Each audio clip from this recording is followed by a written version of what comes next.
आदरणीय दर्शकबिन नमस्कार। आज मिति 2083 साल वैशाख 28 गते सोमबार देशभरका विभिन्न घटनाहरू लिएर फेरि पनि उपस्थित भइसकेका छौँ। हजुरहरू कुन कुन ठाउँबाट हाम्रो भिडियो हेर्दै हुनुहुन्छ कृपया आफ्नो नाम र ठेगाना कमेन्ट बक्समा लेख्न नबिर्सिनु होला। फेरि पनि देशभरका विभिन्न घटनाक्रमहरू लिएर उपस्थित भइसकेका छौँ। यदि हजुरहरू नयाँ हुनुहुन्छ भने हाम्रो यस च्यानललाई सब्स्क्राइब गरिदिनु होला र भिडियो अन्तिमसम्म हेर्नु होला। आदरणीय दर्शकबिन सुरु गरौँ आजको मुख्य हेडलाइन्सहरूबाट।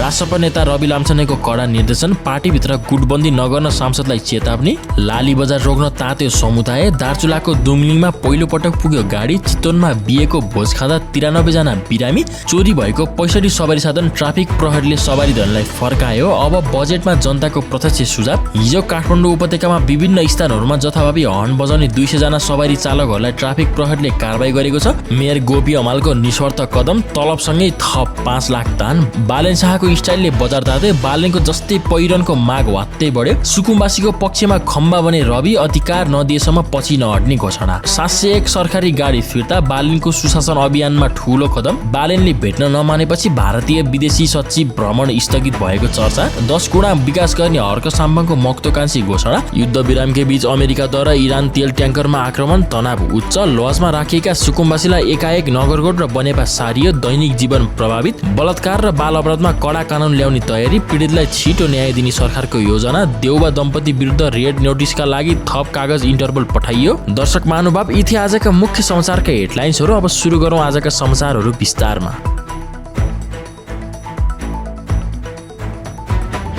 राष्ट्रिय स्वतन्त्र पार्टीका सभापति रवि लामछानेले पार्टीभित्र गुटबन्दी बन्न थालेको सङ्केत देखेपछि सांसद तथा नेताहरूलाई स्पष्ट चेतावनी दिएका छन्। उनले म रविको मान्छे म बालिनको मान्छे भन्ने शैलीमा समूह बनाएर राजनीति नगर्न निर्देशन दिँदै पार्टी व्यक्तिगत होइन विचार र उद्देश्यका आधारमा चल्नुपर्ने बताएका छन्। हालै बसेको आन्तरिक छलफलमा उनले पार्टीभित्र कसैको पक्ष वा विपक्षमा विभाजन सिर्जना गर्ने गतिविधिले सङ्गठन कमजोर बन्ने भन्दै सबैलाई एक ढक्का भएर काम गर्न आग्रह गरे। साथै उनले जनताले नयाँ आशाका साथ दिएको जिम्मेवारीलाई व्यक्तिगत स्वार्थ र गुटबन्दीमा समाप्त पार्न नहुने उल्लेख गरेका छन्। चलचित्र लाली बजारले आफ्नो समुदायको चरित्र हत्या गरेको आरोप लगाउँदै वादी समुदाय आन्दोलनमा उत्रिएका छन्।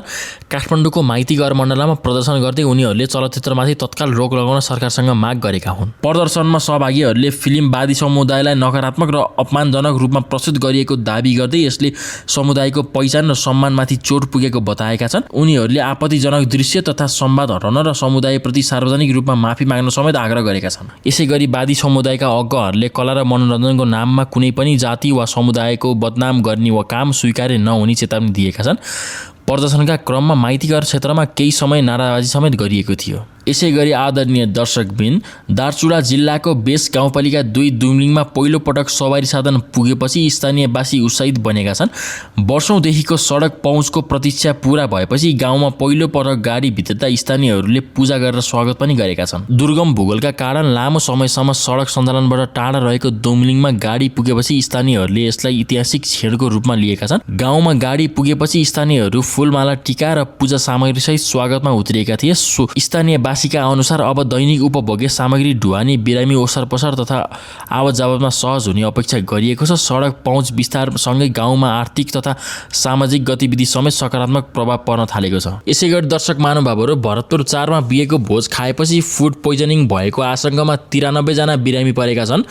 भोजमा सहभागी भएका व्यक्तिहरूमा पेट दुख्ने, बान्ता हुने, झाडा पखाला तथा कमजोर महसुस हुने समस्या देखिएपछि उपचारका लागि अस्पताल लगिएको हो। स्वास्थ्य कर्मीका अनुसार बिरामीहरूको अवस्था सामान्य रहेको भए पनि केहीलाई निगरानीमा राखेर उपचार भइरहेको छ। घटनापछि भोजमा प्रयोग गरिएको खाना तथा पानीको नमुना परीक्षणका लागि सङ्कलन गरिएको बताइएको छ। यसैगरी स्थानीय प्रशासनले घटनाबारे अनुसन्धान पनि गरेको बताएको छ। काठमाडौँ भ्याली ट्राफिक पुलिस अफिसले चोरी भएका 65 वटा मोटरसाइकल र स्कुटर खोजी गरी सम्बन्धित सवारी धनलाई फिर्ता दिएको छ।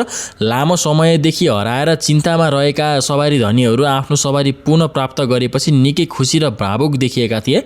ट्राफिक प्रहरी कार्यालयमा आयोजित कार्यक्रममा सवारी धनीहरूले प्रहरीलाई धन्यवाद दिँदै खुसी व्यक्त गरेका छन्। प्रहरीका अनुसार विशेष अनुसन्धान टोली बनाएर उपत्यकाका विभिन्न स्थानमा निगरानी बढाइएको थियो। चोरी भएका सवारी साधनहरू ग्यारेज, पार्किङ तथा अन्य शङ्कास्पद स्थानबाट फेला परिएको बताइएको छ। केही घटनामा चोरीमा संलग्न व्यक्तिहरूको पहिचान समेत भएको र थप अनुसन्धान जारी रहेको प्रहरीले जनाएको छ। यसैगरी ट्राफिक प्रहरीले सवारी सुरक्षामा विशेष ध्यान दिन, सुरक्षित पार्किङ प्रयोग गर्न तथा आवश्यक सुरक्षा उपाय अपनाउन सर्वसाधारणलाई आग्रह पनि गरेको छ।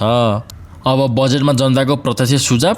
नेपाल सरकारले आगामी आर्थिक वर्षको नीति कार्यक्रम तथा बजेट निर्माण प्रक्रियामा आम नागरिकले प्रत्यक्ष सहभागिता सुनिश्चित गर्न सुझाव सङ्कलन पोर्टल सञ्चालनमा ल्याएको छ। अब देशभरका नागरिकले आफ्नो योजना, आवश्यकता, समस्या तथा विकास सम्बन्धी सुझाव अनलाइन मार्फत सरकारलाई पठाउन सक्ने भएका छन्। यससँगै सरकारले बजेटलाई अझ जनमुख, पारदर्शी र व्यावहारिक बनाउन यस्तो डिजिटल प्रणाली सुरु गरेको जनाएको छ। विद्यार्थी, किसान, व्यावसायिक कर्मचारीदेखि सर्वसाधारण नागरिकसम्मले आफ्नो क्षेत्रका आवश्यक योजना र प्राथमिकताबारे सुझाव दिन सक्ने व्यवस्था गरिएको छ।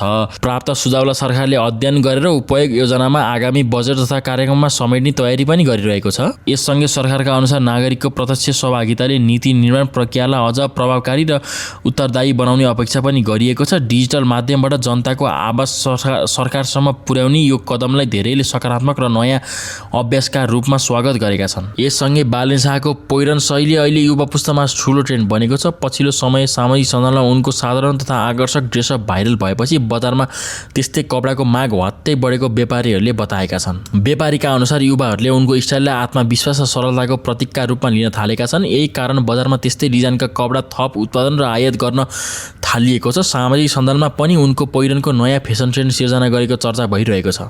सुकुम्बासीको पक्षमा खम्बा बने रवि लाम्छाने अधिकार नदिलाएसम्म पछि नहट्ने घोषणा। रवि लाम्छानेले सुकुम्बासी तथा अव्यवस्थित बसोबास गरी नागरिकहरूको अधिकार सुनिश्चित नभएसम्म आफू पछि नहट्ने स्पष्ट घोषणा गरेका छन्। उनले सुकुम्बासी समस्यालाई दीर्घकालीन रूपमा समाधान गर्न राज्यले ठोस र व्यावहारिक कदम चाल्नुपर्ने आवश्यकता औँलाएका छन्। राष्ट्रिय स्वतन्त्र पार्टीका सभापति रवि लाम्छानेले सुकुम्बासी समुदायलाई जबरजस्ती हटाउने होइन, उनीहरूको मानव अधिकार, बसोबास व्यवस्था र सुरक्षित पुनःस्थापनामा ध्यान दिनु पनि बताएका छन्। उनले समस्या समाधानका लागि आफू निरन्तर आवाज उठाइरहेको प्रतिबद्धता व्यक्त गरेका छन्। यससँगै प्रधानमन्त्री बालेन शाहसँग भेटघाटको कार्यक्रम मिल्न नसकेपछि भारतीय विदेशी सचिव विक्रम मिश्राको नेपाल भ्रमण अन्तिम समयमा स्थगित भएको दाबी गरिएको छ। विभिन्न स्रोतका अनुसार भ्रमणका क्रममा उच्चस्तरीय भेटघाट वार्ता हुने अपेक्षा गरिए तापनि बालेन शाहले भेट गर्न नमानेपछि स्थगित भएको बताइएको छ। यद्यपि यस विषयमा आधिकारिक रूपमा विस्तृत पुष्टि भनी आएको छैन, तर सामाजिक सञ्जाल र विभिन्न औपचारिक माध्यमहरूमा यो घटनालाई लिएर विभिन्न प्रकारका टिप्पणीहरू भइरहेका छन्।